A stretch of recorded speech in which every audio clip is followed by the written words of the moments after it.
కేంద్రంలో భారతీయ జనతా పార్టీ నేతృత్వంలోని ఎన్డీఏనే అధికారంలో ఉంది. రాష్ట్రంలో భారతీయ జనతా పార్టీ భాగస్వామి అయినటువంటి ఎన్డీఏనే అధికారంలో ఉంది.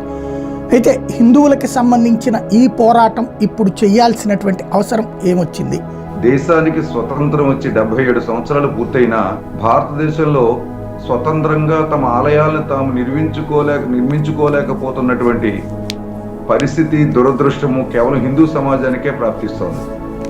భారతదేశంలో మిగిలిన మత వర్గాలన్నింటికీ కూడా వాటి ఆలయాల్ని, వాటి ప్రార్థనా స్థలాల్ని, వాటి చర్చిల్ని, మసీదుల్ని, జైన మందిరాలని వగైరా గురుద్వారాలని వాటిని నిర్వహించుకుంటున్నప్పటికీ కూడా ఒక హిందువులకు సంబంధించిన దేవాలయ వ్యవస్థ మాత్రము హిందువులు నేరుగా నిర్వహించుకునే స్వతంత్రతను లేకపోవడమే, దాన్ని సాధించుకోవాలన్న ప్రయత్నంలో భాగమే, ఒక జాతీయ ఉద్యమంలో భాగంగా ఈ కార్యక్రమ నిర్వహణ చేస్తున్నాం.